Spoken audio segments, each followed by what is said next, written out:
Nature honors those who obey her laws. May 7th.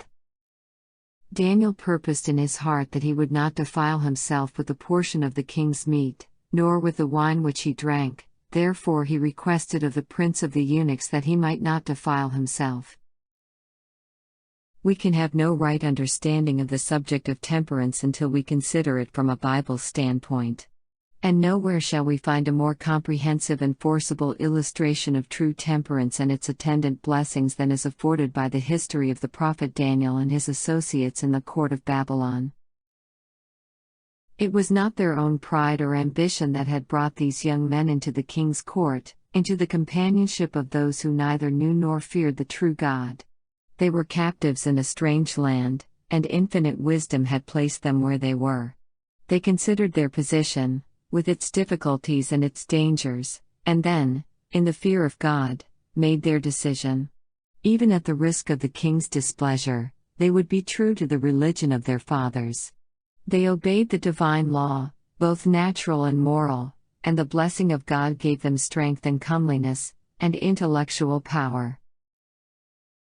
These youth had received a right education in early life, and now, when separated from home influences and sacred associations, they honored the instructors of their childhood.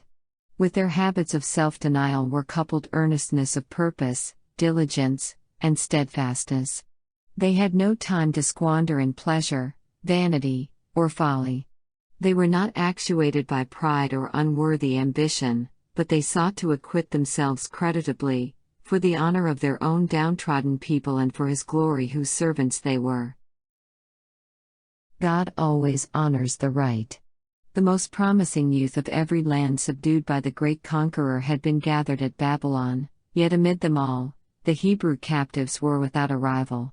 The erect form, the firm, elastic step, the fair countenance showing that the blood was uncorrupted, the undimmed senses, the untainted breath, all were so many certificates of good habits, insignia of the nobility with which nature honors those who are obedient to her laws.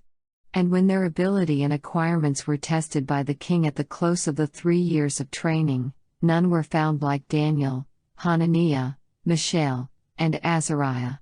Their keen apprehension, their choice and exact language, their extensive and varied knowledge, testified to the unimpaired strength and vigor of their mental powers. The history of Daniel and his companions has been recorded on the pages of the inspired word for the benefit of all the youth of all succeeding ages.